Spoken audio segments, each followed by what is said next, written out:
تھوڑا لیٹ ہو گیا.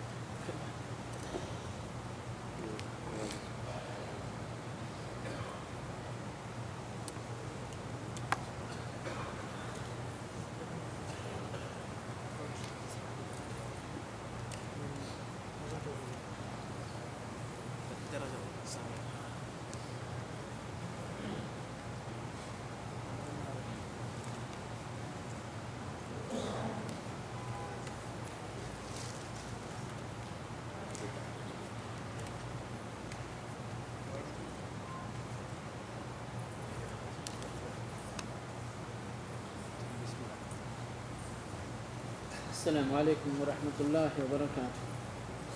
إن الحمد لله نحمده ونستعينه ونستغفره ونعوذ بالله من شرور أنفسنا وسيئات أعمالنا. من يهده الله فلا مضل له ومن يضلل فلا هادي له. وأشهد أن لا إله إلا الله وحده لا شريك له وأشهد أن محمدا عبده ورسوله. أما بعد فإن خير الحديث كتاب الله وخير الهدي هدي محمد صلى الله عليه وسلم وشر الأمور محدثاتها وكل محدثة بدعة وكل بدعة ضلالة وكل ضلالة في النار. سبحانك لا علم لنا إلا ما علمتنا إنك أنت العليم الحكيم. رب زدني علما رب زدني علما رب زدني علما. رب اشرح لي صدري ويسر لي أمري واحلل عقدة من لساني يفقه قولي. اللهم أرنا الحق حقا وارزقنا اتباعه وأرنا الباطل باطلا وارزقنا اجتنابه. حمد و صلات کے بعد بیچ میں کافی لمبی مدت تک یہ سلسلہ بند رہا بلوغ المرام کا، اور اس کا سبب آپ سب کو معلوم ہے کہ بیچ میں کچھ ایسے موضوعات دیے گئے ہمیں جو ہمارے سلسلے سے ہٹ کر تھے، اور یہاں کے ساتھیوں کی یہ طلب اور یہ حکم ماننا میرے لیے اخلاقی فرض تھا. اور جبکہ وہ موضوعات جو ہمیں دیے گئے تھے مکمل ہو چکے ہیں، انشاءاللہ پھر سے ہم یہ سلسلہ دوبارہ شروع کر رہے ہیں. رب العالمین سے اس دعا کے ساتھ کہ پروردگار ہمیں حق کی طرف رہنمائی فرمائے، حق کو اختیار کرنے کی، اس پر عمل کرنے کی توفیق بخشے. جن مسائل کے اندر ہماری اس امت کے اندر اختلافات پائے جاتے ہیں، رب العالمین ہمیں ان مختلف فیہ مسائل کے اندر حق تک پہنچنے کی، حق کو تلاش کر لینے کی توفیق عطا فرمائے، اور اسے اختیار کرنے کی، اسے اپنانے کی توفیق بخشے. کہ یہی طلب علم کا ما حصل ہے. حسب دستور انشاءاللہ آج کے اس درس میں بھی بلوغ المرام کی 3 یا 4 حدیثیں گفتگو میں آئیں گی انشاءاللہ. 3 حدیثیں ایک ہی مسئلے سے متعلق ہیں. اگر وقت بچا تو انشاءاللہ چوتھی حدیث بھی لیں گے، ورنہ اسی پر یعنی انہی 3 حدیثوں پہ اکتفا کریں گے. سب سے پہلی حدیث ہے انس بن مالک رضی اللہ عنہ کی. وعن انس رضی اللہ عنہ قال خرجنا مع رسول الله صلى الله عليه وسلم من المدينة إلى مكة فكان يصلي ركعتين حتى رجعنا إلى المدينة. متفق عليه واللفظ للبخاري. دوسری حدیث ہے ابن عباس رضی اللہ عنہ کی. وعن ابن عباس رضی اللہ عنہما قال اقام النبي صلى الله عليه وسلم 19 يوما يقصر وفي لفظ بمكة 19 يوما رواه البخاري. وفي رواية لأبي داود 17 وفي أخرى 15 وله عن عمران بن حسين 18. تیسری حدیث ہے آج کے اس درس میں. وله یعنی ابو داود رحمۃ اللہ علیہ نے اس روایت کو نقل کیا ہے. وله عن جابر رضی اللہ عنہ اقام بتبوک 20 يوما يقصر الصلاة ورواته ثقات الا انه اختلف في وصله. ان تینوں احادیث کا ترجمہ اس طرح سے ہے. انس بن مالک رضی اللہ عنہ سے روایت ہے، فرماتے ہیں کہ ہم رسول اکرم صلی اللہ علیہ وسلم کے ساتھ مدینہ سے مکہ کے لیے نکلے. خرجنا مع رسول اللہ صلی اللہ علیہ وسلم من المدینہ الى مکہ. ہم رسول اللہ صلی اللہ علیہ وسلم کے ساتھ مدینہ سے مکہ کے لیے نکلے. فکان یصلی رکعتین تو آپ اس پورے سفر میں نمازیں کس طرح ادا فرماتے؟ فکان یصلی آپ نمازیں پڑھتے تھے رکعتین دو رکعت. حتی رجعنا الی المدینہ یہاں تک کہ ہم مدینہ واپس آ گئے. یہ روایت متفق علیہ ہے، یعنی امام بخاری اور امام مسلم رحمۃ اللہ علیہما جمیعاً نے اس کو روایت کیا ہے. لیکن یہ حدیث جو ابھی یہاں آپ کے سامنے ان حدیث کے یہ الفاظ جو ابھی آپ کے سامنے پڑھے گئے وہ امام بخاری رحمۃ اللہ علیہ کے ہیں. واللفظ للبخاری. دوسری حدیث ابن عباس رضی اللہ عنہما سے روایت ہے، فرماتے ہیں کہ اللہ کے نبی صلی اللہ علیہ وسلم نے 19 دن کا قیام کیا اور برابر قصر کرتے رہے. اور ایک لفظ میں ہے بمکہ، یعنی کہاں قیام کیا آپ نے 19 دن، اس کی وضاحت موجود ہے. بمکہ 19 یوما یہ اقام النبی صلی اللہ علیہ وسلم بمکہ 19 یوما. اللہ کے نبی صلی اللہ علیہ وسلم نے مکہ مکرمہ کے اندر قیام فرمایا 19 دنوں تک اور برابر آپ قصر کے ساتھ نماز پڑھتے رہے. اس روایت کو امام بخاری رحمۃ اللہ علیہ نے روایت کیا ہے. اور ابو داود کی ایک روایت میں اس حدیث کے الفاظ 17 ہیں. 17 یعنی 17 دن تک آپ صلی اللہ علیہ وسلم نے قیام فرمایا. ایک دوسری روایت میں 15 کی تعداد ملتی ہے. وفی اخرى 15 یعنی 15 یوما یعنی 15 دن تک آپ صلی اللہ علیہ وسلم نے قیام فرمایا.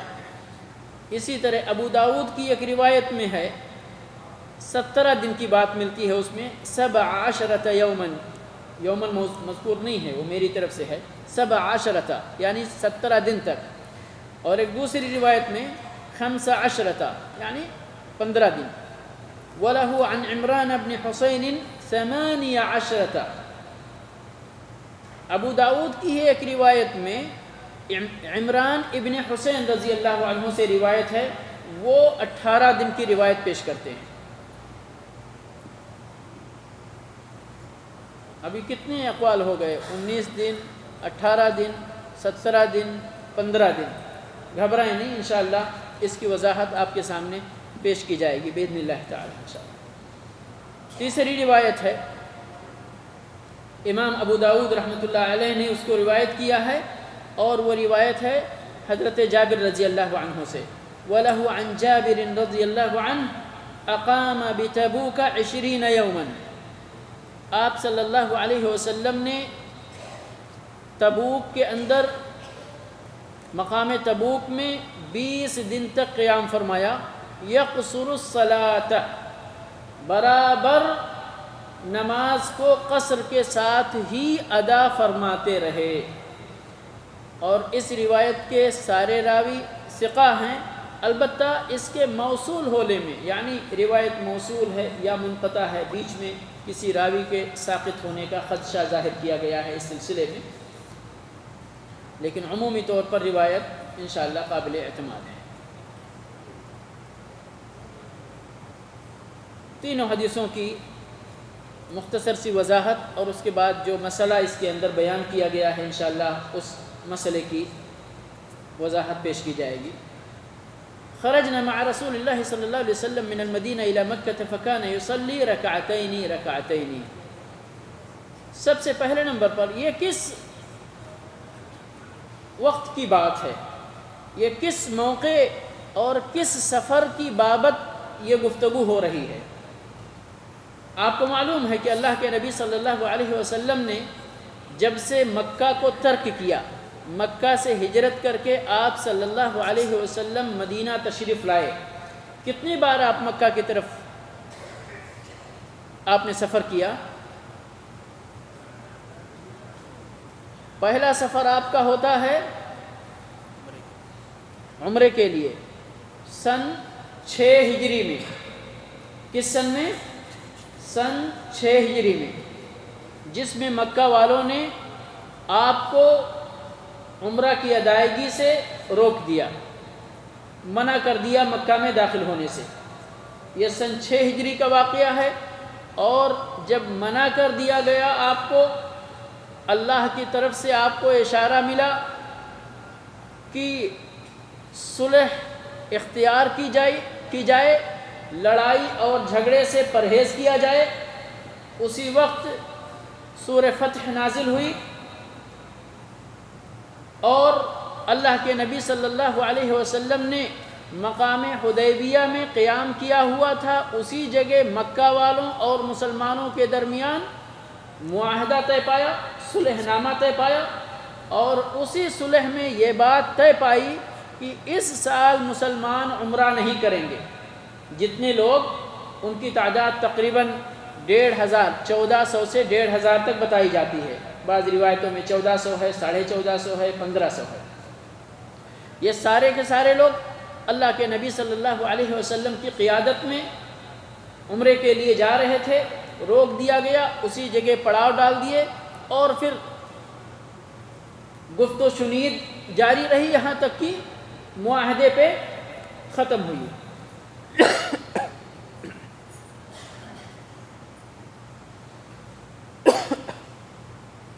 یہ پہلا واقعہ تھا کہ اللہ کے نبی صلی اللہ علیہ وسلم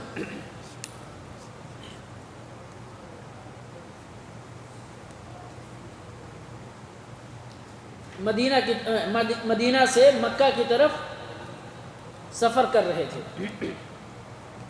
چونکہ اسی معاہدے میں یہ بات طے پائی تھی کہ آپ اس سال عمرہ نہیں کریں گے، واپس جائیں گے مدینہ بغیر عمرہ کیے ہوئے۔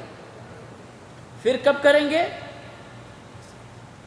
ایک بند ان معاہدوں میں اس معاہدے کا یہ بھی تھا کہ یہ عمرہ آ کر آئندہ سال مسلمان کریں گے، اور 3 دن تک مکہ میں قیام کریں گے، اس کے بعد واپس جائیں گے۔ تو پھر دوبارہ اللہ کے نبی صلی اللہ علیہ وسلم مدینہ سے مکہ کب گئے؟ سن 7 ہجری میں۔ کون سے سن میں؟ سن 7 ہجری میں آپ نے عمرہ ادا کیا اور واپس مدینہ آ گئے۔ تیسری بار آپ نے مکہ کا رخ کب کیا؟ غزوہ فتح مکہ، فتح مکہ کے موقع پر، ٹھیک ہے، 1 سال کے بعد 8ویں ہجری میں، اور اسی وقت مکہ فتح ہوا۔ مکہ فتح ہونے کے بعد غزوہ حنین واقع ہوا، اور دونوں غزوات میں مسلمانوں کو فتح ہوئی، مسلمان صحیح سالم مال غنیمت لے کر بانٹ کر مدینہ واپس آئے۔ یہ حدیث اس کے اندر اس بات کی وضاحت نہیں ہے کہ یہ کس وقت کا واقعہ ہے، لیکن آگے جو حدیث آ رہی ہے ابن عباس رضی اللہ عنہ کی حدیث جس میں یہ مدت بیان کی گئی ہے، تو یہ مدت اس وقت کی مدت ہے جب آپ فتح مکہ کے لیے گئے تھے، اس لیے کہ صلح حدیبیہ کے موقع پر حدیبیہ سے ہی واپس آ گئے، دوسرے سفر میں آپ کو مکہ میں صرف 3 دن رہنے کی اجازت تھی، حجۃ الوداع کے موقع پر آپ صلی اللہ علیہ وسلم نے کل صرف 10 دن قیام کیا تھا۔ سیرت کی کتابوں میں یہ چیز محفوظ ہے، اور انہی سیرت کی کتابوں میں جن کتابوں میں آپ صلی اللہ علیہ وسلم کے سیرت کے اس پہلو کا اہتمام کیا گیا ہے جس پہلو میں آپ کے غزوات شامل ہیں، یعنی نبی صلی اللہ علیہ وسلم کی زندگی کا جہادی پہلو، کہ آپ نے کتنے غزوات کیے، کہاں کہاں آپ نے غزوات کیے، کس غزوے میں اس غزوے کا نتیجہ کیا رہا، کس غزوے میں آپ نے کتنے دن کہاں کہاں قیام کیا۔ اگر ان تفاصیل کو سامنے رکھا جائے تو یہ موقع جس میں 18 دن، 19 دن، 15 دن، 17 دن کی بات کی جا رہی ہے اقامت کی، وہ غزوہ فتح مکہ کے موقع کے سفر کا بیان ہے۔ تو آپ صلی اللہ علیہ وسلم نے سن 6 ہجری میں کیا مکہ کا سفر، 7 ہجری میں کیا، 8 ہجری میں کیا، اور پھر اس کے بعد میں سن 10 ہجری میں کیا۔ سن 9 میں نہیں گئے تھے آپ صلی اللہ علیہ وسلم، مکہ فتح ہو گیا۔ سن 9 ہجری میں آپ صلی اللہ علیہ وسلم نے حضرت ابو بکر رضی اللہ عنہ کی قیادت میں لوگوں کو حج کرایا اور خود مدینہ میں باقی رہے۔ سن 10 ہجری میں آپ صلی اللہ علیہ وسلم نے اپنے حج کی خواہش کا اظہار کیا اور لوگوں میں اس کی منادی کرائی کہ اس سال ہم حج کرنے کا ارادہ رکھتے ہیں، سارے لوگ جن کو بھی ہمارے ساتھ اس حج میں مرافقت اختیار کرنی ہو، صحبت اختیار کرنی ہو، وہ اس سال حج کی تیاری کرے۔ وہ سن 10 ہجری میں۔ تو اس طرح سے آپ صلی اللہ علیہ وسلم کا یعنی سیرت کے ان واقعات کے پیش نظر 4 بار مکہ کی طرف سفر کرنا ثابت ہو رہا ہے۔ فَكَانَ يُصَلِّي رَكَعَتَيْنِ آپ صلی اللہ علیہ وسلم 2 رکعت پڑھتے تھے۔ اب نمازیں کل کتنی ہیں؟ کتنے وقت کی نمازیں مسلمانوں کو پڑھنی ہیں 24 گھنٹے کے اندر؟ 5 وقت کی نماز۔ فجر 2 رکعت، ظہر 4 رکعت، عصر 4 رکعت، مغرب 3 رکعت اور عشاء 4 رکعت۔ یہ فرض ہے، ٹھیک ہے؟ یہ حالت اقامت میں انہی تعداد رکعات کے ساتھ فرض ہے، لیکن حالت سفر میں، حالت خوف میں ان کے اندر تخفیف ہو جاتی ہے۔ یہاں پر راوی بیان کر رہے ہیں کہ آپ صلی اللہ علیہ وسلم 2 رکعت پڑھتے تھے، تو کیا مغرب کی بھی نماز آپ 2 رکعت پڑھتے تھے؟ جواب یہ ہے نہیں، مغرب کی نماز آپ 3 رکعت ادا فرماتے تھے۔ لیکن پھر کیوں کہا صحابی نے، کیوں کہا راوی نے کہ 2 رکعت نماز پڑھا کرتے تھے؟ اس لیے کہ 5 وقت میں 4 وقت کی نمازیں 2 رکعت ہو جاتی ہیں۔ اس صورت میں فجر 2 رکعت ہے ہی، ظہر 2 رکعت ہو گئی قصر کی صورت میں، عصر 2 رکعت ہو گئی، عشاء 2 رکعت ہو گئی۔ تو عربوں کا قاعدہ، اور میں سمجھتا ہوں ہر زبان کا یہ نیچر ہے اور ہر زبان کا قاعدہ ہے کہ جہاں بہت ساری چیزوں کا بیان ہوتا ہے وہیں 1-2 چیزیں اگر آتی ہیں تو لوگ زیادہ چیزوں کو بیان کرتے، اس ایک چیز کو 2 چیز کو نظر انداز کر دیتے۔ اس کا مطلب یہ نہیں کہ وہ ہے ہی نہیں یا اس کی حیثیت یعنی اپنی مستقل حیثیت نہیں ہے، نہیں، ذکر کرنے میں اس کو کہتے ہیں غلبہ دے دیا جاتا ہے، یعنی ایک پہلو کو دوسرے پہلو پر غالب کر دیا جاتا ہے۔ ایک طرف 4 کی عدد ہے اور ایک طرف 1 کی عدد ہے، تو 4 کا ذکر کیا راوی نے، 1 کو نظر انداز کر دیا، ورنہ اس کا مطلب یہ نہیں ہے کہ مغرب بھی آپ 2 ہی رکعت پڑھتے تھے، نہیں، فجر 2 رکعت، ظہر 2 رکعت، عصر 2 رکعت، عشاء 2 رکعت، مغرب 3 ہی رکعت۔ حتی رجعنا الی المدینہ، یہاں تک کہ ہم مدینہ واپس آ گئے۔ یہ اسی طرح جانے سے لے کر واپس آنے تک۔ اس حدیث سے ہم کو جو سب سے بڑا مسئلہ معلوم ہوتا ہے اور سب سے بڑا فائدہ حاصل ہوتا ہے، دینی معلومات کا فائدہ، وہ یہ کہ مسافر جب اپنے شہر سے نکل جائے، اپنے شہر سے باہر ہو جائے، سفر کا عزم لے کر اپنے شہر سے باہر نکل جائے، تو اسی وقت سے اس کے لیے جائز ہو جاتا ہے کہ وہ نمازوں کو قصر کرے، اور اگر روزہ دار ہے، مشقت ہے، افطار کرنا چاہتا ہے تو افطار کرے۔ یعنی سفر کی جو رخصتیں ہیں ان رخصتوں کو وہ اختیار کر سکتا ہے شہر سے باہر ہونے کے بعد۔ یعنی اب شہر کے حدود کیا ہیں؟ کہتے ہیں جہاں تک اس شہر کی آبادی کا سلسلہ جہاں تک جاری ہوتا ہے وہ اس شہر کا حصہ مانا جاتا ہے۔ اور آپ کو معلوم ہے میونسپلٹی کا قاعدہ کیا ہے، یعنی شہر، اس کے بعد جو ایریے اس میں، یعنی حتیٰ کہ اصل جیسے ابھی بہت سارے شہروں میں پرانا شہر ہوتا ہے، نیا شہر بڑھتا جاتا ہے، تو میونسپلٹی کا قانون کیا ہوتا ہے کہ اس کو اپنے اندر ایڈ کرتے جاتے بالکل اسی پابندی کے ساتھ۔ میونسپلٹی سے خارج جب آپ ہو گئے تو خلاص مسئلہ ختم ہو گیا، یعنی آپ اس شہر سے گویا کہ باہر نکل چکے ہیں۔ تو جب آپ شہر کی آبادی کے سلسلے سے باہر ہو جائیں تو پھر آپ کے لیے سفر کی رخصتوں کو اختیار کرنا جائز ہو گیا۔ آپ چاہیں تو اس کو یعنی نمازیں اور روزے، یعنی نماز قصر کریں اور روزے افطار کر سکتے ہیں۔ کب تک؟ اسی طرح واپسی میں شہر کے حدود میں داخل ہونے تک، شہر کے حدود میں داخل ہونے تک۔ جب شہر کے حدود میں داخل ہو گئے تو پھر آپ گویا کہ اپنے شہر میں پہنچ گئے، اپنے وطن میں پہنچ گئے، اب آپ مسافر نہیں رہ گئے۔ دوسری روایت میں جس میں آپ صلی اللہ علیہ وسلم کے قیام کی مدت کا بیان ہے اور مختلف فیہ بیان ہے،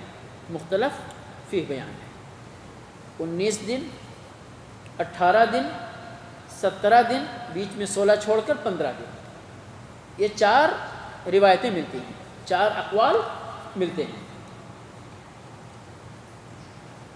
اور روایتیں سبھی صحیح ہیں،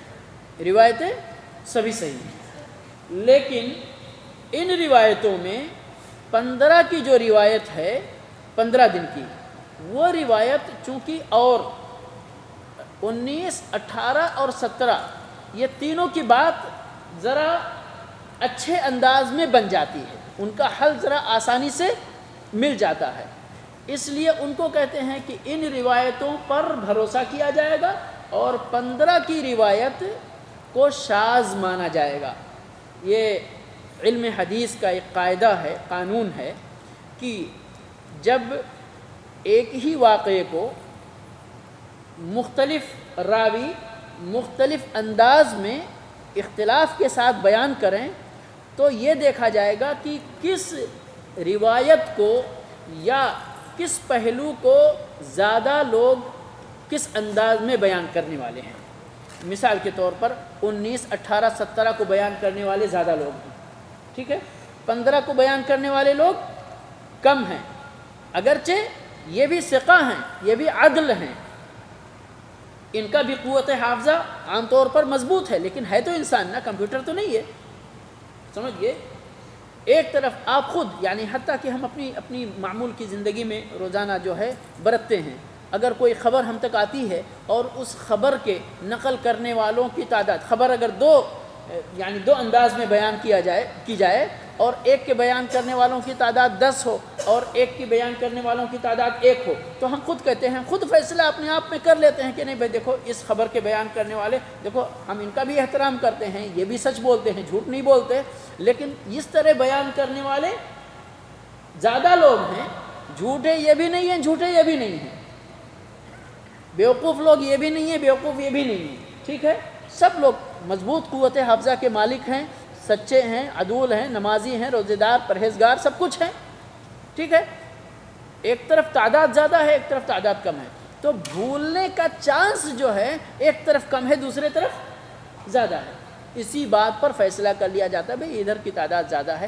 تو اس قاعدے میں جس روایت پر بھروسہ کیا جاتا ہے، اعتماد کیا جاتا ہے، اس کو محفوظ کہتے ہیں۔ اس کو کیا کہتے ہیں؟ محفوظ، یعنی یہ اصطلاح ہے، ڈیفینیشن اس کی اصطلاح ہے یہ۔ اور جس روایت کو اس بنیاد پر رد کر دیا جاتا ہے، اس پر عمل نہیں کیا جاتا، اس کو ضعیف نہیں کہا جاتا ہے، اس کو کیا ضعیف نہیں کہا جاتا ہے، لیکن اس پر عمل معطل کر دیا جاتا ہے، اس پر عمل نہیں کیا جاتا۔ عمل کس پر کیا جاتا ہے؟ جس حدیث کے یا جس چیز کے بیان کرنے والوں کی تعداد زیادہ ہوتی ہے۔ یاد رکھیں، ثقہ اور عدول ہونے کے ساتھ ساتھ جس کی تعداد زیادہ ہو اس پر بھروسہ کیا جاتا ہے، اس کا نام علم حدیث میں محفوظ رکھا جاتا ہے، اور جس پر عمل کو ترک کر دیا جاتا ہے اس کا نام شاذ رکھا جاتا ہے۔ کیا؟ شاذ۔ یہ روایت محفوظ ہے اور یہ شاذ ہے۔ اس روایت کے بیان کرنے والوں کی تعداد زیادہ ہے، سبھی بھروسے مند ہیں، سبھی متقی پرہیزگار ہیں، اور ادھر بھی متقی پرہیزگار ہیں، ادھر بھی بھروسے مند ہیں، لیکن ان کی تعداد کم ہے۔ تو ادھر بھولنے کے چانسز زیادہ ہیں، ادھر بھولنے کے چانسز کم ہیں۔ سمجھ گئے؟ تو 15 کی روایت کو اس طرح سے نکال دیتے ہیں کہ یہ روایت شاذ ہے۔ ٹھیک ہے؟ ابھی کیا بچا؟ 19 اور 18 اور 17۔ ٹھیک ہے نا؟ کہتے ہیں اگر ہم سیرت کی کتابوں کا مطالعہ کرتے ہیں تو قابل اعتماد کتابیں اور یعنی بھروسے مند راوی جو تعداد بیان کرتے ہیں، خاص طور پر وہ مؤلفین جنہوں نے سیر اور مغازی یعنی غزوات کی تاریخ کو قلم بند کرنے کا، اس کے سلسلے میں تحقیق اور جستجو کرنے کا اہتمام زیادہ کیا ہے، انہوں نے 19 کی روایت پر اعتماد کیا ہے۔ تو معتمد علیہ روایت کون سی ہے؟ 19 والی روایت۔ 18 کا جواب کیا دیا جاتا ہے؟ اللہ کے نبی صلی اللہ علیہ وسلم مکہ میں جب داخل ہوئے تھے فتح مکہ کے موقع پر تو دن میں داخل ہوئے تھے، اور جب آپ نے مکہ چھوڑا تھا تو دن میں ہی مکہ چھوڑا تھا۔ داخل ہونے کا دن اور مکہ سے آؤٹ ہونے کا، خارج ہونے کا دن جوڑ کر کے 19 دن کی تعداد مکمل ہوتی ہے۔ یہ دن، لیکن ادھر بھی دن ادھر بھی دن، تو اگر رات کی بات آپ کریں گے تو ایک تعداد کم ہو جائے گی یا برابر رہے گی؟ ایک عدد کم ہو جائے گا، اس لیے کہ ادھر بھی دن ہے ادھر بھی دن ہے، برابر نہیں ہو سکتے۔ ٹھیک ہے نا؟ دن کی تعداد 19 بن جاتی ہے لیکن رات کی تعداد 18 ہی بنتی ہے۔ اور سبحان اللہ، یعنی وہ راوی جنہوں نے 18 کی تعداد بیان کی ہے، انہوں نے لفظ بھی جو استعمال کیا وہ دن کا لفظ نہیں استعمال کیا، رات کا لفظ استعمال کیا۔ تو بات کلیئر ہو جاتی ہے تقریباً کہ انہوں نے دن کو شمار نہیں کیا بلکہ راتوں کو شمار کیا، کہ آپ صلی اللہ علیہ وسلم نے مکہ میں 18 راتیں قیام فرمائیں۔ مسئلہ کلیئر ہو جاتا ہے کہ نہیں؟ کوئی اشکال باقی رہتا ہے؟ دن 19 اور راتیں 18، وہ بھی روایت صحیح اور یہ بھی روایت صحیح۔ اب 17 والے کو کیا کریں گے؟ دیکھیے، اعداد و شمار کا جو طریقہ ہے، آدمی اپنی مرضی کے مطابق اس میں کسی حد تک فلیکسبلٹی ہوتی ہے اور اس یعنی چیز کو بندہ اختیار کر سکتا ہے۔ مثال کے طور پر ابھی ہم نے آپ کو بتایا کہ 19 کی تعداد پوری ہوتی ہے جس دن آپ داخل ہوئے مکہ میں اس دن کو شمار کر کے، اور جس دن آپ وہاں سے نکلے اس دن کو شمار کر کے۔ ٹھیک ہے نا؟ اب کوئی شخص چاہے تو جس دن آپ داخل ہوئے تھے اس دن کو بھی نکال دیں، اور جس دن آپ وہاں سے ایگزٹ ہوئے اس دن کو شمار نہ کرے۔ اب اگر یہ دونوں دن نکال دیتے ہیں تو کتنی تعداد بچتی ہے؟ 17۔ تو جس راوی نے 17 دن کی بات کی، اس راوی نے آپ کے داخل ہونے کا اور آپ کے خارج ہونے کا دن شمار نہیں کیا۔ ابھی تینوں روایتیں سیٹ ہو گئی نا؟ 15 کی روایت کو شاذ مانا گیا،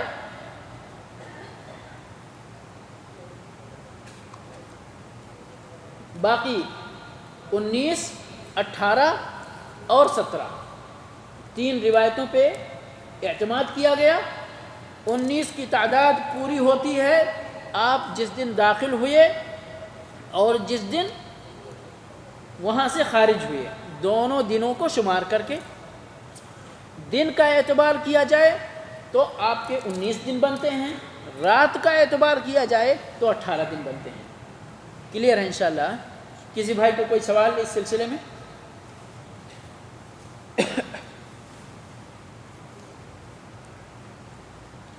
یہ دوسری روایت تھی۔ تیسری روایت ہے وَلَهُ عَنْ جابر، یعنی امام ابو داود رحمۃ اللہ علیہ نے جابر ابن عبداللہ رضی اللہ عنہ سے اس حدیث کو بیان کیا ہے کہ نبی اکرم صلی اللہ علیہ وسلم نے تبوک کے مقام پہ 20 دن تک قیام کیا۔ یقصر الصلاۃ، برابر آپ نماز کو قصر کر کے ادا فرماتے رہے۔ یہ کس سن کی بات ہے؟ کون بھائی بتائیں گے؟ یہ کس سن کی بات ہو سکتی ہے؟ 9 ہجری، جزاک اللہ خیر۔ یہ غزوہ تبوک کا موقع ہے۔ کون سا؟ غزوہ تبوک کا، اور غزوہ تبوک سن 9 ہجری میں پیش آیا۔ اس موقع پر آپ صلی اللہ علیہ وسلم بڑی فوج لے کر بڑے ہی تنگ حالات میں نکلے تھے۔ ساعت العسرہ کہا گیا اس کو، تنگ گھڑی۔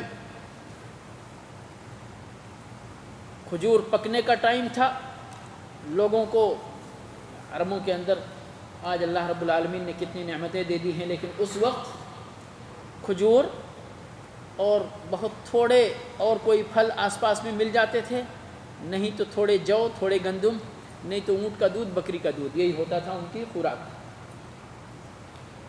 پورے سال انتظار کرتے تھے کہ جب کھجور پکے گا تو لوگ ذرا پیٹ بھر کے کھائیں گے، کھجور کے سائے میں آرام کریں گے۔ جب یہ وقت آیا سن 9 ہجری میں تو اسی وقت اللہ کے نبی صلی اللہ علیہ وسلم نے منادی کرائی کہ ہمیں تبوک کی طرف کوچ کرنا ہے غزوے کے لیے۔ اور ایمان والے اللہ کے بندے، انہوں نے سب کچھ، سارا آرام اور سارے وہ انتظامات جو آرام کے تھے سب کچھ چھوڑ کر کے اللہ کی راہ میں نکل گئے۔ تبوک میں جب آپ پہنچے لڑائی نہیں ہوئی، دشمن سامنے نہیں آئے، لیکن 20 دن تک آپ صلی اللہ علیہ وسلم نے مقام تبوک میں قیام فرمایا۔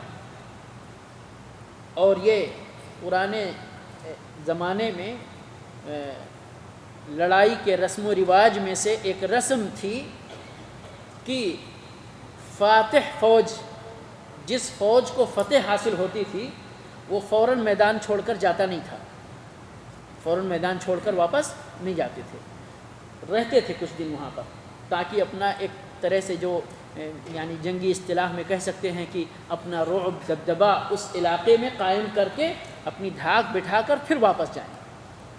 تو جب دشمن سامنے نہیں آیا، لڑائی نہیں ہوئی، فتح اور شکست کا مسئلہ نہیں آیا، جب سامنے نہیں آیا تو ایک قسم کی فتح ہی اس کو مانی گئی، اور پھر نبی صلی اللہ علیہ وسلم نے وہاں اس مدت میں قیام کیا، پھر آپ صلی اللہ علیہ وسلم اپنی فوج لے کر واپس آئے۔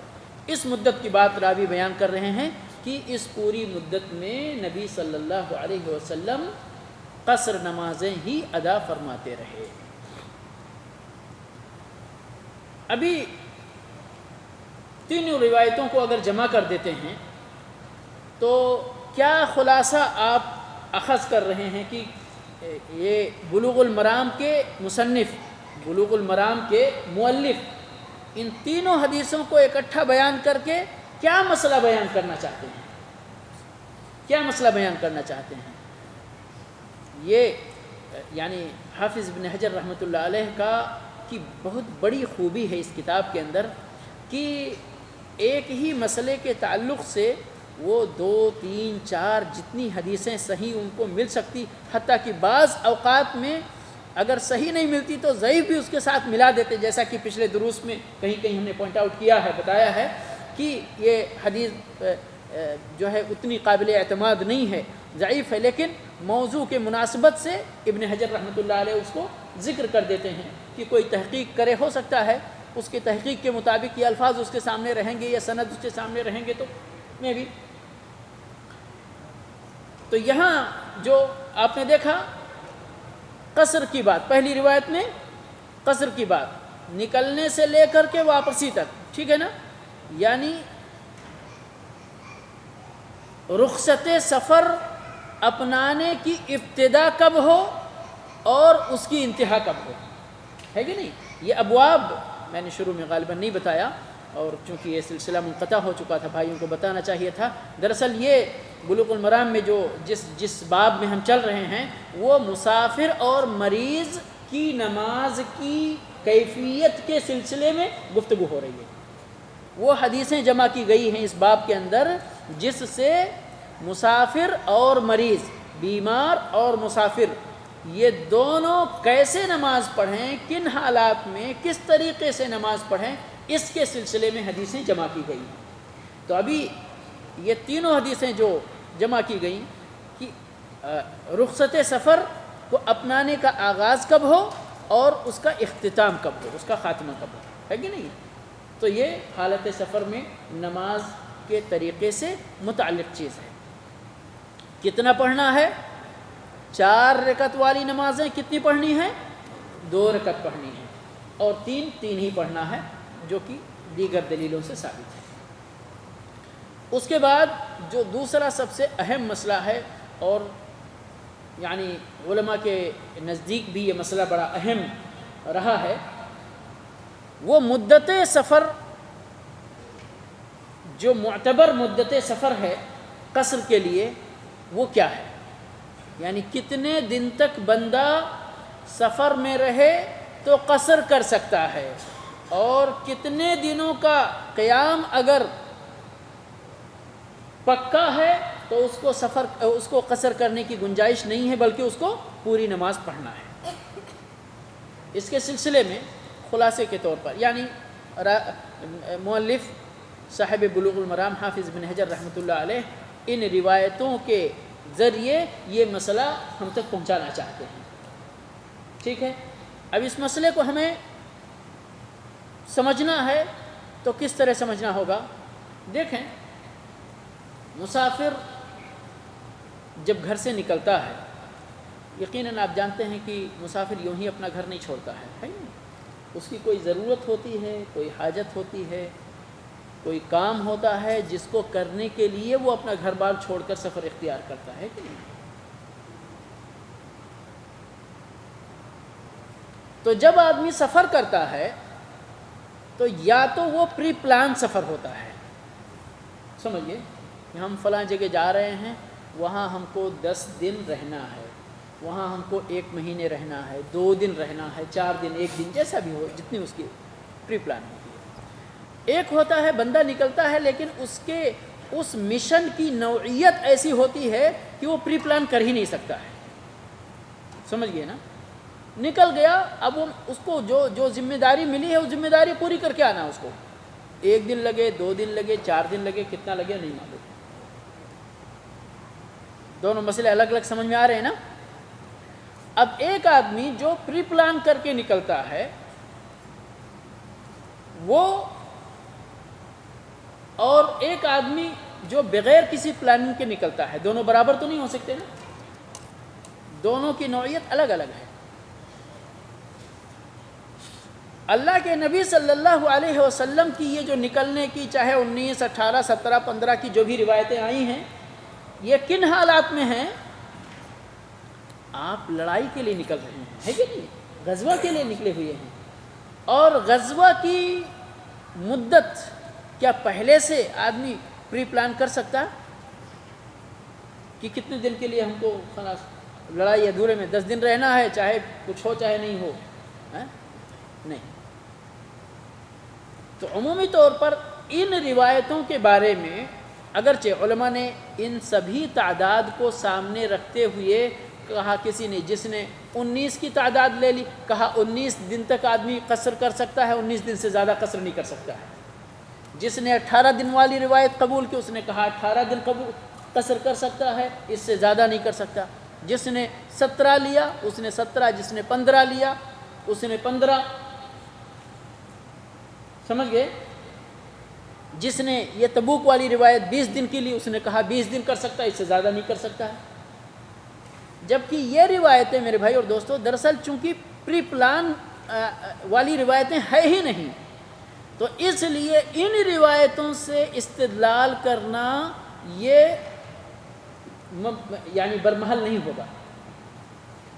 یہ اس نوعیت میں جو میں نے 2 تقسیم بنیادی طور پہ کیا کہ مسافر کی 2 قسمیں ہیں، ایک جو پری پلان والا ہوتا ہے اور ایک ہوتا ہے بغیر پلاننگ کے جاتا ہے۔ تو یہ ساری روایتیں اس خانے میں رکھی جائیں گی جس میں بغیر پلاننگ کے بندہ سفر کرتا ہے، لڑائی کا سفر ہے، مکہ جانا ہے، مکہ لڑائی کرنا ہے۔ فتح مکہ تو یوں ہی آدھے گھنٹے کے اندر فتح ہو گیا، لیکن اگر لڑائی ہوتی 1 دن ہو سکتی، 2 دن ہو سکتی، 3 دن، کچھ بھی ہو سکتا تھا، ہے کہ نہیں؟ تو اس لیے اس کو اس خانے میں رکھنا کہ جس سے ہم پری پلان والا مسئلہ اخذ کریں، واللہ عالم یہ صحیح نہیں ہے۔ پھر جو بغیر پلاننگ کے سفر میں نکلتا ہے اس مسافر کا کیا حکم ہے؟ اس مسافر کا حکم یہ ہے کہ وہ جس مشن کے لیے نکلا ہے اس مشن کی تکمیل تک وہ قصر کرتا رہے گا، چاہے اس کو 6 مہینہ لگ جائے، سال بھر لگ جائے۔ اور اس طرح کی روایتیں موجود ہیں۔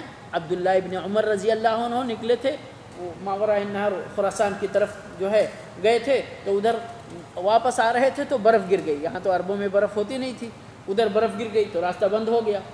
اب راستہ بند ہو گیا تو ان کو 6 مہینے ادھر ہی رہنا پڑا، 6 مہینے۔ عبداللہ ابن عمر رضی اللہ عنہ پورا 6 مہینے قصر کرتے رہے، اس لیے کہ وہ سفر میں ہیں، لٹکے ہوئے ہیں، معلق ہیں۔ جس دن برف پگھلے گی اس دن وہ اپنے سفر کو روانہ ہو جائیں گے۔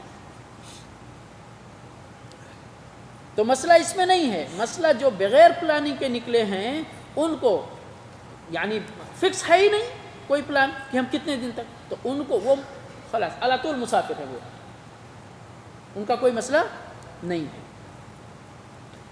مسئلہ زیادہ ان کے ساتھ ہے جو پلان کر کے نکلتے ہیں، بھئی ہم کو کتنے دن تک رہنا ہے، ان کو کتنے دن تک رہنا ہے۔ ان کے سلسلے میں اختلاف زیادہ ہے کہ وہ کتنے دن تک، ان کی پلان میں مدت قیام کتنا ہو کہ وہ قصر کر سکتے، اور اس سے زیادہ ہو تو قصر کی رخصت ان کے لیے جائز نہیں ہوتی ہے۔ یہ دراصل مسئلہ تو 2 خانے مسافر کے، ایک جو پری پلان والا، ایک بغیر پلان والا۔ بغیر پلان والا جب تک اس کے سفر کی وہ یعنی وہ مشن ختم نہیں ہو، 1 دن کر کے، 2 دن کر کے، 1 مہینہ ہو جائے، 2 مہینہ ہو جائے، حتیٰ کہ بعض علماء نے کہا زندگی بھر اگر وہ اسی طرح کہیں لٹکا رہ جائے تو زندگی بھر قصر کرے گا۔ مسئلہ واضح ہے جی۔ اب مسئلہ باقی رہتا ہے پری پلان والے، اس کے سلسلے میں کیا ہے؟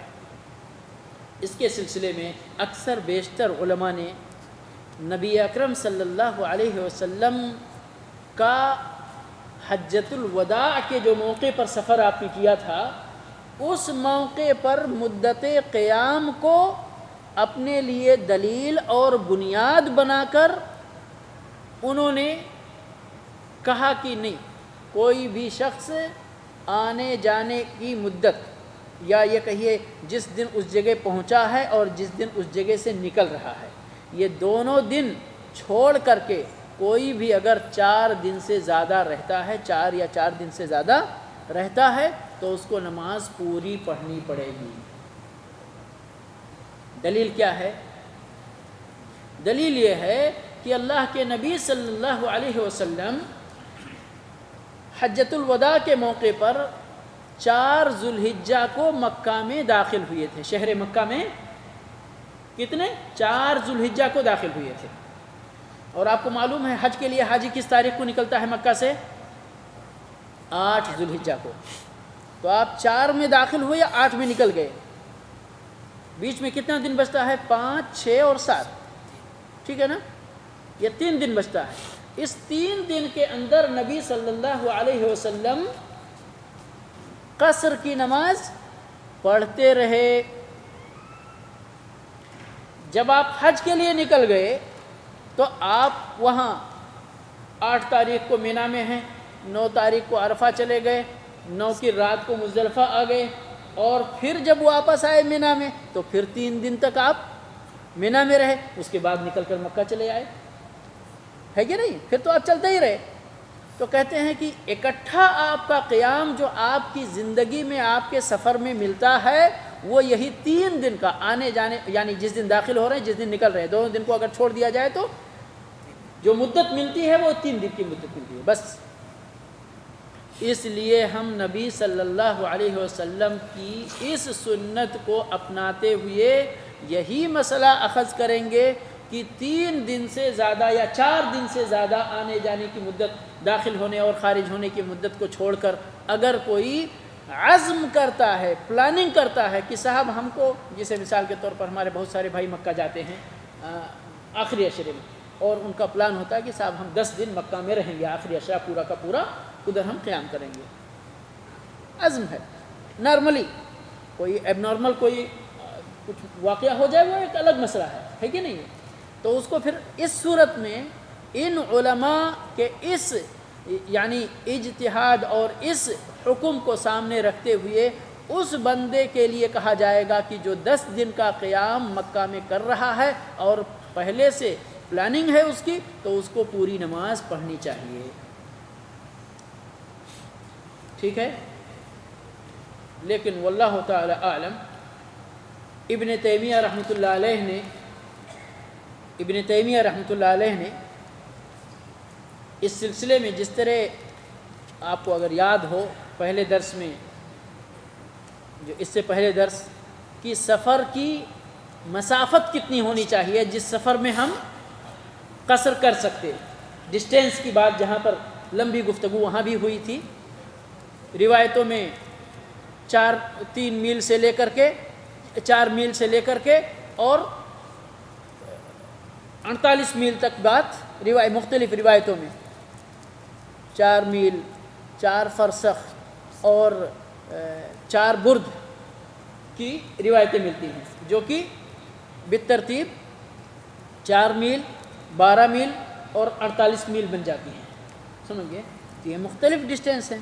اس وقت میں نے ایک خلاصے کے طور پر جو بتایا تھا وہ یہ کہ کلومیٹر کا خیال نہیں کیا جائے گا، مسافت کا خیال نہیں کیا جائے گا اتنا جتنا کہ سفر کی کوالٹی کا خیال کیا جائے گا. کس جگہ اور کن ذرائع یعنی مواصلات، وسائل آمد و رفت کون سا استعمال ہو رہا ہے وہاں پر، اس کے اعتبار سے سفر کی مسافت کا تعین کیا جائے گا. سمجھ گئے؟ سفر ہے. جہاں بھی قرآن کریم کے اندر آپ دیکھیں یا حتیٰ سنہ نبویہ میں بھی، نبی اکرم صلی اللہ علیہ وسلم کی سنت مطہرہ میں بھی، جہاں بھی آپ دیکھیں گے کہ مسافر کے لیے یہ رخصت ہے، مسافر کو قصر کرنا ہے، مسافر کو جو ہے روزہ نہیں رکھنا ہے ان حالات میں، تو وہاں پر صرف کیا لفظ استعمال کیا گیا؟ سفر اور مسافر، دو ہی لفظ استعمال کیا گیا. باقی اس کے ساتھ کوئی اور، سفر ایسا ہو تو ایسا کرنا، سفر ایسا ہو تو ایسا کرنا، اس جگہ کچھ قرآن کریم کے اندر نہیں بیان کیا گیا. تو اسی لیے علماء کہتے ہیں جس طرح وہاں بھی کچھ غیر محدد نہیں ہونا چاہیے، ایسے یہاں بھی خاص طور پہ ابن تیمیہ رحمۃ اللہ علیہ کا قول ہے کہ اگر کوئی شخص کسی شہر میں جا کر باقاعدہ وہاں کا باشندہ یا وہاں کا مقیم بننے کا عزم نہ کر لے، تب تک وہ مسافر ہے، اور جب تک وہ مسافر ہے تب تک اس کو سفر کی رخصتیں استعمال کرنے کا حق ہے. سمجھ گئے؟ سفر، اب مثال کے طور پر کوئی شخص آتا ہے، جیسے ابھی ہم نے مثال دی 10 دن کی مکہ کے ٹور کی، ٹھیک ہے نا، ایک آدمی جاتا ہے، اس کا عزم ہے کہ وہ 10 دن رہے گا مکہ میں، لیکن اس کا عزم یہ نہیں ہے کہ وہ ہمیشہ کے لیے مکہ میں رہے گا. اس کا عزم یہ نہیں ہے کہ اب وہ خلاص مکہ سے لوٹے گا ہی نہیں، مکہ ہی میں رہے گا. تو جب تک اس کا عزم یہ نہیں ہو کہ مکہ ہی میں رہے گا، وہ واپسی نہیں ہوگی، تب تک وہ مسافر ہے. یعنی اس کے دل میں نیت ہے میں 10 دن کے بعد تو یہاں سے چلا ہی جاؤں گا، میری رہائش تو دمام میں ہے، میری رہائش تو ریاض میں ہے، میں مکہ میں صرف عبادت کے لیے آیا ہوں، ایک مدت جو ہے ایک وقت مقررہ کے لیے، اور اس کے بعد یہاں سے ہم واپس چلے جائیں گے. تو وہ اپنے آپ کو حتیٰ 10 دن بھی رہ جائے کوئی بندہ تو اپنے آپ کو کیا سمجھتا ہے؟ مکہ والوں میں سے سمجھنے لگتا ہے نہیں. کیا سمجھتا ہے وہ؟ میں مسافر ہوں. تو جب تک انسان اپنے سلسلے میں یہ تصور رکھتا ہے کہ میں مسافر ہوں اور اس کا تصور برحق ہے، یعنی کہ واقعی وہ اس جگہ ہے 1 دن کے لیے، 2 دن کے لیے، 4 دن کے لیے، 10 دن کے لیے، لیکن وہ خلاص وہ جس مقصد کے لیے گیا ہوا ہے وہ مقصد پورا ہوا، واپس آ گیا، تب تک اس کو سفر میں مانا جائے گا اور سفر کی رخصتیں استعمال کرنا، اختیار کرنا اس کا حق ہوگا.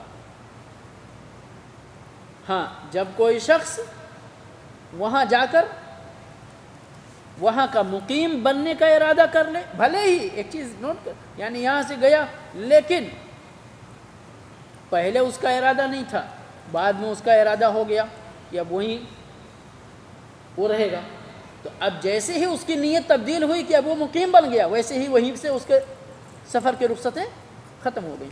مثال اس کی،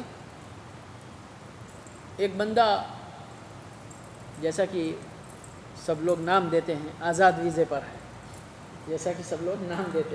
آزاد ویزے پر ہے، ٹھیک ہے، رہتا ہے وہ دمام میں، اس کے بھائی باپ جو بھی ہیں ادھر رہتے ہیں، اس کی رہائش پکی ادھر ہے، ٹھیک ہے، ادھر ہی کا رہنے والا ہے، لیکن آزاد ویزے والا ہے.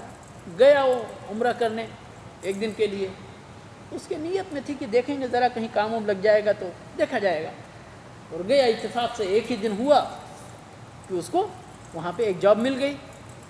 اب جاب مل گئی تو وہ کیا، اس کی نیت تبدیل ہو گئی نا فوراً، خلاص اب تو مجھے جاب مل گئی، اب میں یہیں رہوں گا. پہلے وہ کیا تھا؟ مسافر تھا، ابھی وہ کیا بن گیا؟ مقیم بن گیا.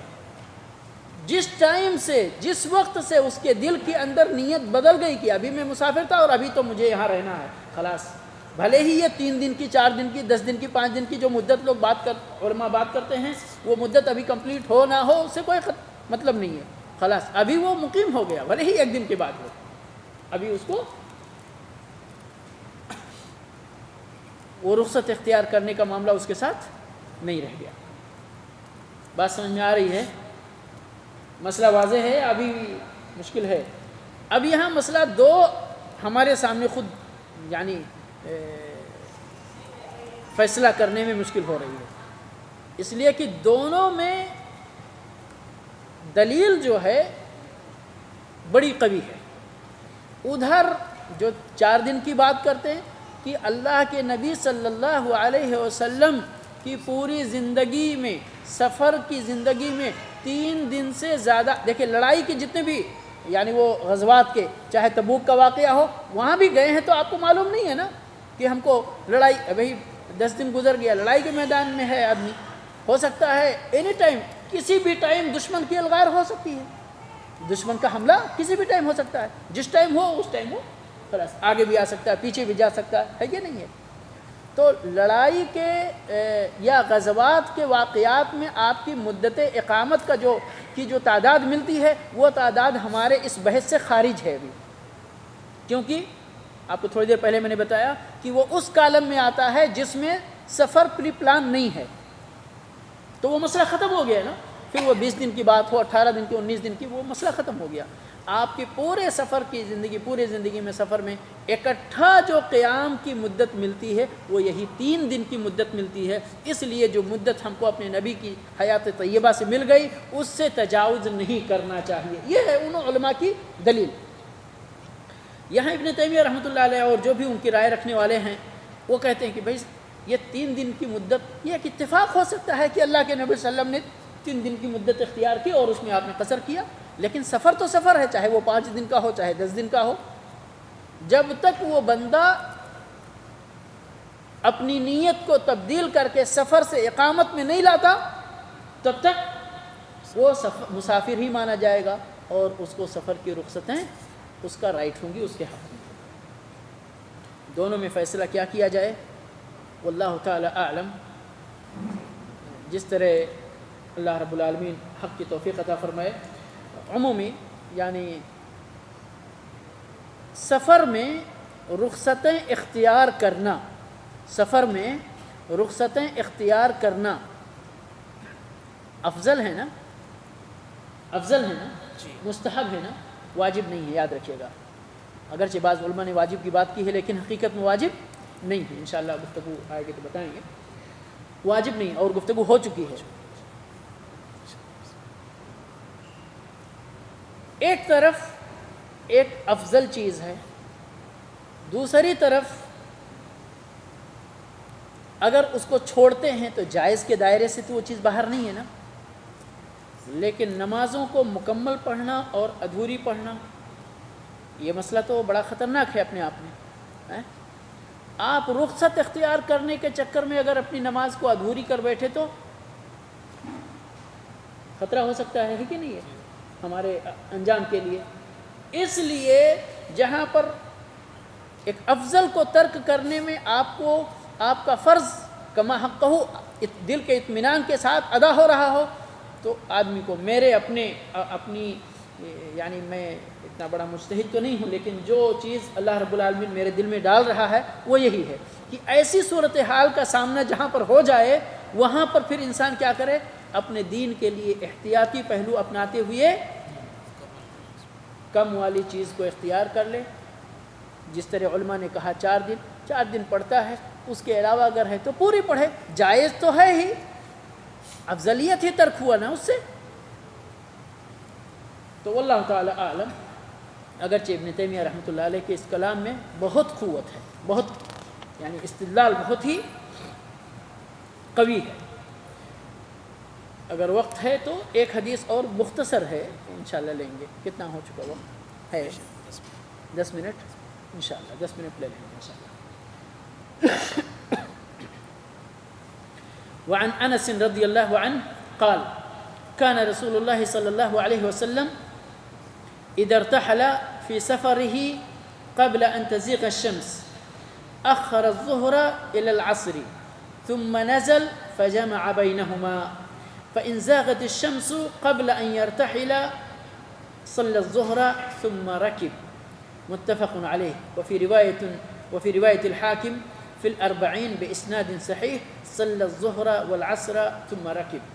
ولأبي نعيم في مستخرج مسلم كان إذا كان في سفر فزالت الشمس صلى الظهر والعصر جميعا ثم ارتحل۔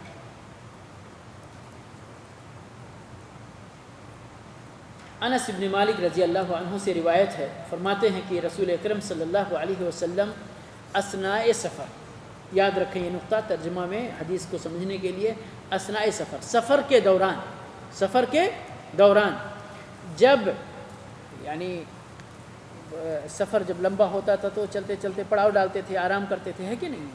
آرام کرتے، پھر آرام کر کے پھر آگے بڑھتے۔ تو اگر جہاں پر آپ پڑاؤ ڈالتے اذا ارتحل فی سفرہ قبل ان تزیغ الشمس، کہ جب آپ پڑاؤ ڈالنے کے بعد دوبارہ آغاز سفر کرتے اور وہ آغاز سفر ظہر کا قبل ان تزیغ الشمس، سورج مائل ہونے سے پہلے آپ سفر کا آغاز کرتے، یعنی ظہر کا وقت ہونے سے پہلے، تو کیا کرتے؟ اخر الظہر الی العصر، تو ظہر کو کیا کرتے؟ عصر تک مؤخر کرتے، یعنی سفر کا آغاز ہو جاتا۔ اور یعنی اللہ رب العالمین نے یہ جو رخصتیں دی ہیں اس میں مسافر کے لیے آسانی پیدا کرنا مقصد ہے نا۔ اب آسانی کس چیز میں؟ آپ نوٹ کیجئے گا، یہ پوری حدیث بالکل یعنی عین آسانی ہے۔ ظہر سے پہلے، ابھی ظہر کا وقت نہیں ہوا نا، تو نہیں پڑھ سکتے ظہر، نماز نہیں پڑھ سکتے، کوئی بھی نماز نہیں پڑھ سکتے، تو اس لیے سفر کا آغاز کر دیتے۔ پھر جب آغاز کر دیے تو اب پھر رک کر ظہر پڑھیں، پھر تھوڑی دیر کے بعد عصر پڑھیں، تو مشقت ہوتی نا، تو اس لیے آپ کیا کرتے، ظہر کو مؤخر کرتے۔ اگر ظہر کا وقت ہونے سے پہلے پہلے آپ سفر کا آغاز کر دیتے تو کیا ہوتا، ظہر کو آپ مؤخر کرتے، کہاں تک، عصر تک۔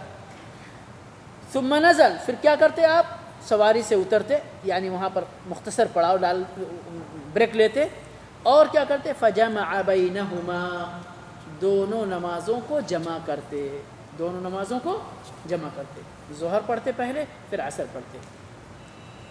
بات سمجھ میں آ گئی نا؟ فَإِن زَاغَتِ الشَّمْسُ قَبْلَ أَن يَرْتَحِلَ، لیکن اگر جہاں پہ آپ پڑاؤ ڈالے ہوئے ہوتے وہاں سے نکلنے میں کیسے بھی، چاہے جان بوجھ کر، چاہے تیاری کرتے کرتے دیر ہو گئی اور زوال ہو گیا، یعنی ظہر کا وقت ہو گیا، تو آپ کیا کرتے، طریقہ آپ کو کیا ہوتا، صلی الظہر ثم رکب، ظہر پڑھتے پھر آپ سواری پر سوار ہوتے۔ اس روایت میں عصر کا وقت نہیں ملتا ہے، لیکن آگے کی روایت میں ہے صلی الظہر والعصر ثم رکب۔ طریقہ واضح ہو گیا نا، کہ آپ کیا کرتے، اسی ٹائم ظہر پڑھتے اور عصر پڑھتے، اور پھر آپ سواری کرتے، اور پھر آپ کو پھر یعنی سمجھیے مغرب تک کا ٹائم آپ کو کشادہ مل جاتا سفر طے کرنے کے لیے۔ مقصد یہی ہے کہ سفر میں آسانی ہو۔ ظہر کو لیٹ کیا تب بھی یہی مقصد تھا کہ ہم کو سفر طے کرنے میں ایک اچھی خاصی مسافت ہم طے کر لیں، پھر بریک لیں۔ یہاں بھی مسئلہ وہی ہے، ظہر عصر کو اکٹھا پڑھ لیا، پھر چلے آپ روانہ ہوئے تاکہ اب ہم مغرب تک چلتے رہیں۔ تو یہاں آسانی ہی ہے، اسی آسانی کو اللہ کے نبی صلی اللہ علیہ وسلم اختیار فرماتے۔ اسی طرح سے مستخرج ابو نعیم جو مستخرج صحیح مسلم ہے، اس میں روایت ہے کان اذا کان فی سفر فزالت الشمس صلی الظہر والعصر جمیعا ثم ارتحل۔ یہاں تو کلیئر ہو گیا نا بالکل، کہ اگر آپ سفر میں ہوتے، یاد رکھیں یہاں ایک چھوٹا سا فرق ہے، یہ نہ سمجھے سمجھنے والا کہ آپ گھر میں ہی ہیں لیکن ارادہ ہے آپ کا سفر پہ نکلنے کا، گھر میں ہی ہیں آپ لیکن آپ کا ارادہ ہے کہ ابھی آپ سفر پہ نکلنے والے ہیں اور ظہر کا وقت ہو گیا، تو آپ سوچیں بھائی چلو ابھی تو ٹائم ہو گیا، ہم ظہر بھی پڑھ لیتے ہیں اسی ٹائم، عصر بھی پڑھ لیتے ہیں اور پھر نکلتے ہیں سیدھا۔ آپ کہاں ہیں، ابھی گھر پہ ہیں، سفر میں نہیں ہیں۔ نبی صلی اللہ علیہ وسلم کی یہ جو حالت بیان کی جا رہی ہے وہ حالت سفر ہے، کہ آپ سفر میں کہیں جو پڑاؤ ڈالتے تو اس وقت اگر آپ دوبارہ سفر شروع کرنے سے پہلے اگر ظہر کا وقت ہو جاتا تو ظہر عصر دونوں پڑھتے۔ آپ تو حالت سفر میں ہیں ہی، آپ کے لیے جائز ہے، کوئی مشکل نہیں ہے، ظہر عصر پڑھتے اور پھر آپ روانہ ہوتے، اور اگر ظہر سے پہلے نکلتے تو ظہر کو مؤخر کر دیتے، عصر کے وقت میں دونوں نمازیں پڑھتے اور پھر سفر جاری رکھتے۔ واضح ہے جی؟ تو مسئلہ اس میں صرف اتنا ہی سمجھیں کہ اثناء سفر بریک لینے کے بعد، پڑاؤ ڈالنے کے بعد، اگر سفر کا آغاز دوبارہ، مثال کے طور پر آپ کو یعنی ہم اپنے پریکٹیکل اس سے مثال دیں، ہم مکہ جا رہے ہیں مثال کے طور پر، اور کسی وجہ سے جو بھی ضرورت ہے ظہر سے پہلے پہلے ہماری یعنی ہم رک گئے کسی محطے پر 11:30 بجے مثال کے طور پر، ہمارا کسی بھائی کو باتھ روم جانا ہے، کسی کو کچھ بقالے سے کچھ لینا ہے، لیکن کسی وجہ سے تھوڑا ٹائم لمبا ہو گیا اور ظہر کی اذان ہو گئی وہیں پہ۔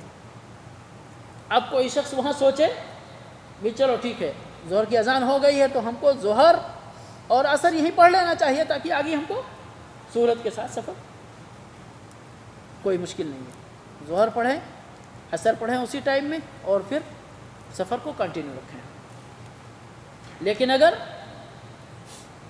آپ رکیں ٹھیک ہے اور دوبارہ چلنا چاہ رہے ہیں، ابھی ظہر کا وقت نہیں ہوا ہے، تو یقیناً آپ نہ ظہر پڑھیں نہ عصر پڑھیں، آپ سفر پہ پھر نکل گئے یعنی رننگ میں ہو گئے، آپ اب رننگ میں ہو گئے تو آپ کو ظہر کو مؤخر کرنے کا اختیار ہو گیا وہاں پر، آپ چلتے جائیں یہاں تک کہ عصر کا وقت ہو جائے، تو اسی ٹائم میں آپ ظہر بھی پڑھیں اور عصر بھی پڑھیں۔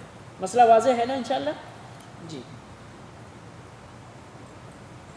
آج کے اس درس میں انہی باتوں پہ اکتفا کرتے ہوئے رب العالمین سے دعا کرتے ہیں پروردگار ہمیں اپنے دین کی سمجھ عطا فرمائے اور اس کے مطابق عمل کرنے کی توفیق بخشے، پروردگار اختلافی مسائل میں ہمیں حق تک رسائی حاصل کرنے کی توفیق عطا فرمائے، اور اسے اختیار کرنے کی، اسے اپنانے کی توفیق بخشے۔ وآخر دعوانا الحمدللہ رب العالمین وصلی اللہ علی نبینا محمد وعلی آلہ وصحبہ اجمعین۔ اگر کسی بھائی کو کوئی سوال ہو تو کر سکتے ہیں انشاءاللہ۔ سب یہ شیخ صاحب جو دوسرے تیسرے دن ہم لوگ جبیل یا حصہ وغیرہ میں ٹریول کرتے ہیں، اس کے بارے میں تھوڑا واللہ اس کے سلسلے میں بہت لمبی گفتگو، شاید آپ پہلی بار درس میں بیٹھ رہے ہیں۔ میں پہلی بار آیا ہوں۔ جی تو میں اپنے ساتھیوں کو بولتا ہوں آپ کو کیسٹ دے دیں انشاءاللہ، پرانی سی ڈی ہوگی، اس کو آپ لے سکتے ہیں 1 نمبر، لیکن آپ کے سوال کیا ہے تو جواب دینا ضروری ہے۔ جی کچھ علماء اس طرف گئے ہیں کہ احصا جیسی مسافت میں قصر کر سکتے ہیں، ٹھیک ہے، لیکن واللہ تعالی عالم میں نے جو یعنی سفر کے متعلق احادیث کا خلاصہ پچھلے درس میں جو بیان کیا، اس میں بھی وہی احتیاطی پہلو اپنانے کا کہ آج کل یہاں جو یعنی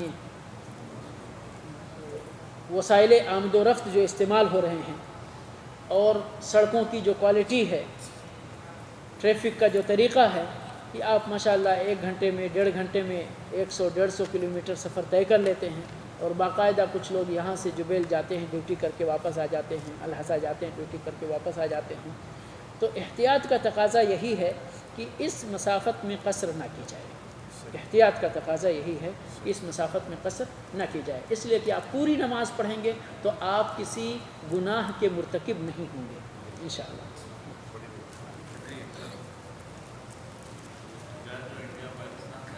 جی ہاں نہیں وہ حج کے لیے حج پہ جی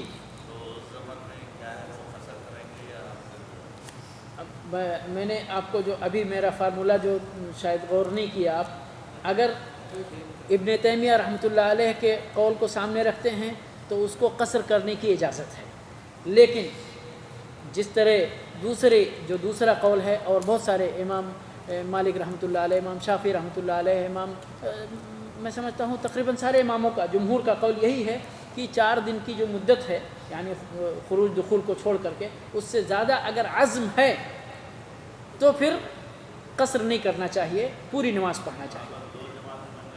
کہاں پر؟ ہاں جی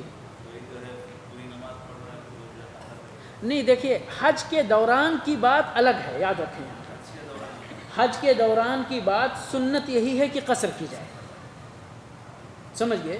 وہ ایک طرح سے علماء نے وہ حج کے کاموں میں سے ایک کام کہ نبی صلی اللہ علیہ وسلم نے دوران حج اسی طرح نماز پڑھی، اور آپ نے فرمایا خذوا عنی مناسککم، جس طرح میں حج کر رہا ہوں اسی طرح تم بھی حج کرو۔ تو اللہ کے نبی صلی اللہ علیہ وسلم نے دوران حج منی، مزدلفہ، عرفہ میں قصر کی نمازیں پڑھی، تو حاجی قصر کرے گا، لیکن وہ وہاں سے 40 دن کا ویزا لگ کے آ رہا ہے کہ مکہ مدینہ ملا کر کے وہ 40 دن رہے گا، تو یہاں اس کو پوری نماز پڑھنی چاہیے، واللہ تعالیٰ عنہ۔ السلام علیکم۔ السلام۔